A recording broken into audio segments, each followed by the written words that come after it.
오늘 강의할 목차를 간단히 설명드리겠습니다. 전의 전쟁, 화폐의 전쟁입니다. 전의 전쟁, 어차피 미국 시장이 잘 될 때는 미국을 제외한 이머징 마켓 전부 조정받았죠. 화폐가.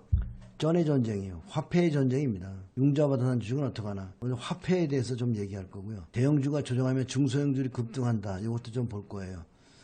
패닉 투매가 나오면 시장이 바뀔 수 있다는 거. 예를 들면 2008년 큰 패닉이 왔어요. 2007년. 그때 중국 시장이 망가지고 어떻게 됐어요? 미국 시장이 갔죠.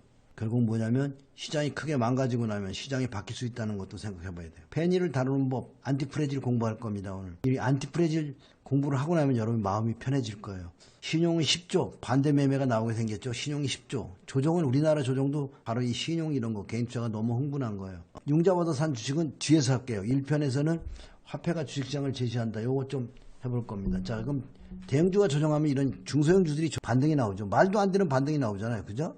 그 다음에 CJ 시푸드도 많이 나오고 있잖아요. 그래서 요것도 이제 회원 게시판에도 여러분이 한번 공부하는 게 좋아요.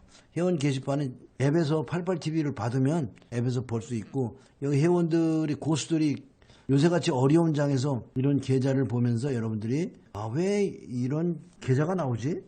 이런 어려운 장에서도 왜 계좌들은 수익이 나지? 이런 걸 여러분이 공부해야 되는 거죠. 그래서 88TV 회원 경험담방을 여러분들이 가보셔야 될 거예요. 오늘 설명할 게 중에서 화폐하고 미국 시장에 대한 전망이라기보다도 앞으로의 조정이 어떻게 될 건가. 그 다음에 제일 중요한 건 안티프레질에 대한 공부가 중요한 거예요. 안티프레질에 대한 공부는 시장의 변동성에 대한 공부잖아요. 그래서 안티프레질 한 구절 읽고 가도록 하겠습니다. 안티프레질이라는 것은 충격을 여러 번 받아서 단단해진다는 거죠. 그래서 주식은 한 방에 성공하는 방법이 없어요. 만약에 주식자를 초보자가 들어와서 큰 성공을 이뤘다면 그 사람은 크게 잃을 수 있습니다. 모든 투자자를 보면요, 유명한 프로 투자도 많이 먹은 다음에 수익 난 다음에 바로 크게 잃어요. 이 말을 잘 한번 음미해 보세요. 본인이 이번 장에 많이 먹었다가 많이 잃었나 안 잃었나. 자, 만약에 주식시장을 처음 들은 초보자가 큰 소익을 냈다면 더 큰 손실을 내고요. 그리고는 마음의 상처를 엄청나게 입고서 다시는 도전하지 못하는 겁니다. 이렇게 이번같이 찾아오는 이런 불행수환이죠. 백조에는 흰 백조만 있는데 어느 날 검은 백조가 나오는 거예요. 예측 없이 나오는 거죠. 이 변동성에 대한 공부를 우리가 꼭 하셔야 됩니다. 불행수환이라는 것이 주식시장에 굉장히 중요한 거죠. 미래를 예측하는 일은 전혀 성공을 거두기 없다는 것은 안 독자는 망한 자시라여 이제 무엇을 할지 해위에 빠질지도 모른다. 미래를 예측할 수는 없어요. 그러나 미래를 완전히 예견할 수 있어야 한다는 생각을 버리기만 한다면, 그 한계를 인식하면 우리가 할 수 있는 일은 매우 많다. 미래를 예견할 수 없음을 알게 된다는 것이 곧 예견 불가능한 것으로부터 우리가 아무것도 얻어낼 수 없다는 것을 의미하는 것은 아니다. 미래를 예측할 수 없다는 것. 포트폴리오를 잘 짜야 되는 거죠. 그죠? 안티프레질 68쪽 한번 잘 들어보세요. 굉장히 중요한 대목이라 여러분의 투자에 마음이 도움이 됐고, 이번 불안을 해소하는 원인이 될 겁니다. 어떤 혁신을 이뤄내는가, 먼저 절망적이지 않더라도 심각하게 어려운 상황에 빠져보라. 나는 필요한 혁신과 발전을 나눈다고 믿는다.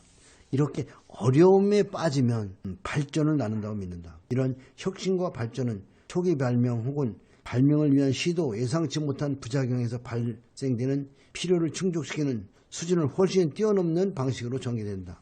물론 나트너의 속담 중 배고픔이 발전을 낳는다. 그죠? 질병이 뭐래요? 새로운 약을 개발하는 발전이 나는 거죠. 말해서 알 수 있이 옛날 사람들도 같은 생각을 했다. 이런 생각은 고전 문학 작품에서 엿볼 수 있는데, 로마의 시인 오비디우스는 곤경이 천재를 일깨워준다고 한다. 곤경, 어려움. 주식시장에도 마찬가지예요. 어려움이 여러분을 고수로 데리고 갑니다. 이 어려움을 여러분 경험하지 않으면 여러분들은 주식시장에 살아남을 수가 없어요.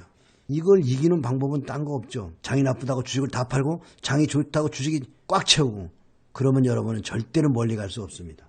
이 문장을 달리 표현하자면, 안 좋은 일이 생기면 전화위복의 계기로 삼자는 의미다. 공경이 천재를 일깨워준다. 공경의 과잉 반응에 엄청나게 많은 에너지를 분출하는 것이 혁신이다. 이 어려움이 닥치면 이걸 극복하기 위해서 엄청난 에너지를 쏟으면서 발전한다는 것이죠.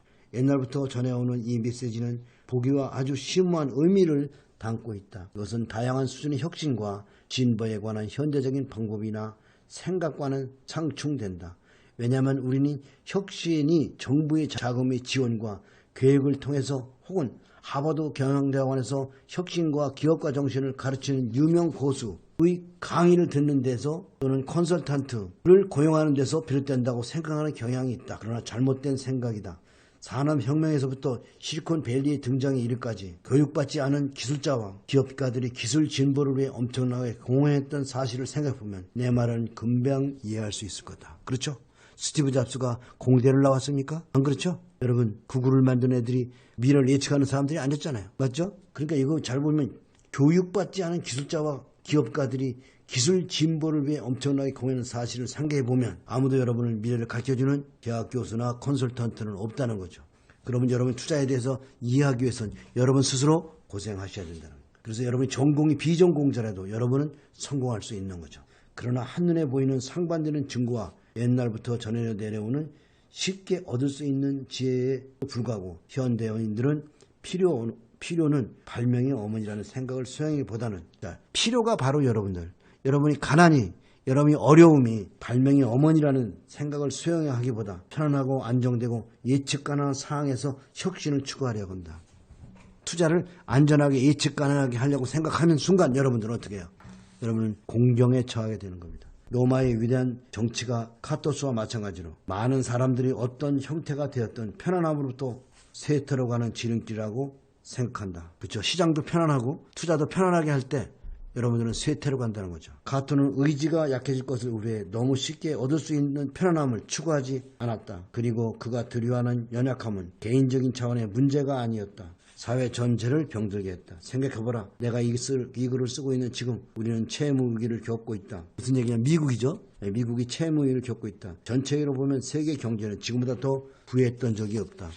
주로 빌린 돈으로 살아가다 보니 지금보다 더 심각하게 빚에 의존해 본 적도 없다. 각종 정보와 데이터는 우리가 더 부유해질수록 소득이 범위 내에서 살아가기가 힘들다는 사실을 보여준다. 풍요로움은 결핍보다 관리하기가 더 어렵다. 항공기 자동화가 조종사에게 지나칠 정도로 심지어 위험할 정도로 편안한 환경을 제공하여 그들이 도전 정신을 희석시키는 최근 입증된 결과를 든다면 카타는 아마 회심의 미소를 지을 것이다. 그렇죠. 너무 자동화된 항법으로다가 큰 대형 사고를 낸다는 거죠. 도전 정신이 비숙한 조종사가 따분한 상태의 항공기를 조종한다면 대형 사고로 이어질 가능성이 높다. 항공기 자동화 비율을 높이는 미국 연방공화국 FAA 규정에 일부 문제가 있다지만 다행스럽게도 FAA는 최근 이런 문제를 깨달았다. 조종사의 자동화된 시스템에 따르는 엄청난 책임을 종종 잊어버리고 있다는 사실을 말이다.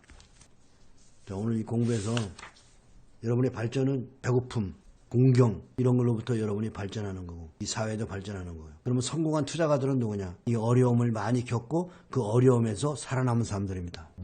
여러분들은 투자에 어려움 없이 성공할 수 없습니다. 투자의 어려움을 여러분들이 이겨낼 때 여러분은 승리자가 되는 겁니다. 자, 그래서 오늘 여러분 투자로서 안전하게 투자할 수 있는 방법은 없다는 겁니다. 그러나 이기는 방법이 있죠. 여러분 지금보다 어려울 때가 얼마나 많습니까? 우리 시장이 어려울 때가요. 종합지수를 보면 아주 어려울 때가 많았고요. 미국 나스닥도 보면 2000년에 얼마나 어려웠습니까? 2000년에 나스닥이 이렇게 힘들게 어려웠어요. 이게 아마 5,000에서 1,100까지 빠졌어요. 그죠? 자, 근데 여기 잘 보시면요. 여기서 우리 장이 갔잖아요. 예. 그 다음에 미국 장은 2008년부터 갔단 말입니다. 철저하게 미국 장이 갈 때 우리 장이 죽어 있죠. 우리 장이 갈 때 어땠을까요? 미국 장은 못 갔습니다, 여러분. 자, 나스닥이 큰 장이 오고 나서요. 그 다음에 쉰 시간을 잘 보세요. 예. 한 9년 정도 쉬었습니다. 이건 굉장히 중요한 지표입니다. 그래서 제가 오늘 가져온 거 화폐에 대한 걸 봐야 되겠죠. 오늘 화폐 얘기 좀 해준다고 그랬죠.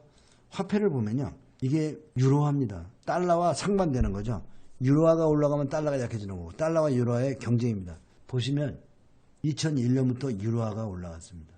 아까 봤을 때 나스닥이 2000년부터 심한 조정을 했습니다. 그런데 그 나스닥이 조정할 때 우리나라의 종목들이 올라갔어요. 여기서 보면 나스닥을 봐야 되겠죠. 나스닥이 이렇게 떨어지고 있을 때 종목이 올라갔단 말입니다. 그게 굉장히 중요한 거죠. 여러분들 유로가 올라갈 때 우리 장이 안 좋아. 2007년까지 중국과 우리나라, 브라질이 다 좋았어요. 그리고 2007년 중국에 어땠어요? 우리가 전부 중국 본드 들었죠? 미국 본드, 미국 주식 가지고 있는 분 잘 들어야 돼요. 우리나라 사람들이 질리기 시작하면 그 시장이 거의 고점에 도달한 겁니다. 요새 젊은 사람들이 미국 주식에 대해서 너무나 많은 얘기하는 것 같아요. 장기 투자한대요. 예, 중국도 장기 투자한다고 여기서 얼마나 많이 샀습니까? 여러분이 장기 투자하고 싶을 때 주식 사는 거 아닙니다. 주식을 바닥에서는 안 사고 싶어. 여기서 중국이 세계 1등 간다고 전부 장기 투자한다는데 지금 10년을 넘게 조정하고 있잖아요. 그럼 지금 미국에 장기 투자한다는 사람들 한 번쯤 생각해 봐야 될 때가 아닌가 생각합니다. 과연 지금이 미국 주장에 장기 투자할 때인가? 결국 큰 펀드들이 옮겨가고 나면 여러분 2017년 12월에도 모두가 비과세 저축이라고 베트남 펀드 노래할 때 어떻게 했어요? 지금까지 베트남이 조정하고 있죠. 18년, 19년. 지금 2년 넘게 조정하고 있는 겁니다. 잘 생각해 보세요. 자, 이거는 유로의 근간의 모습입니다. 뭔가 지독한 패닉이 나와서 유로가 폭락을 했는데요. 요즘에 미국장 조정하는데 폭등이 나오고 있습니다. 무엇을 의미일까요? 나는 예측하지 않으랍니다. 시세는 있는 그대로 봐야죠. 이게 브라질입니다. 브라질도 보면 2003년부터 브라질 해와라의 가치가 떨어졌다는 건 뭐죠? 가치가 올라갔다는 거예요. 돈이 여기 해외 돈이 일로 들어왔다는 거예요. 근데 여기도 잘 보면 2011년부터 해와라가 가치가 떨어지고 있죠. 돈이 빠져나갔다는 거죠. 그러면 이런 것들이 뭐야? 저평가되어 있다는 거 아니에요. 그죠? 그 다음에 이건 보면은 한국입니다. 한국도 보면 2003년부터 하락할 때 큰 장이 왔습니다. 여기가 2003년이죠? 네. 2007년 말까지. 그리고 다시 한번 급등하고요. 미국이 가는 시간에 우리는 뭐 했죠? 조정만 하고 있잖아요. 이런 걸 우리가 굉장히 공부자료로 봐야 돼요.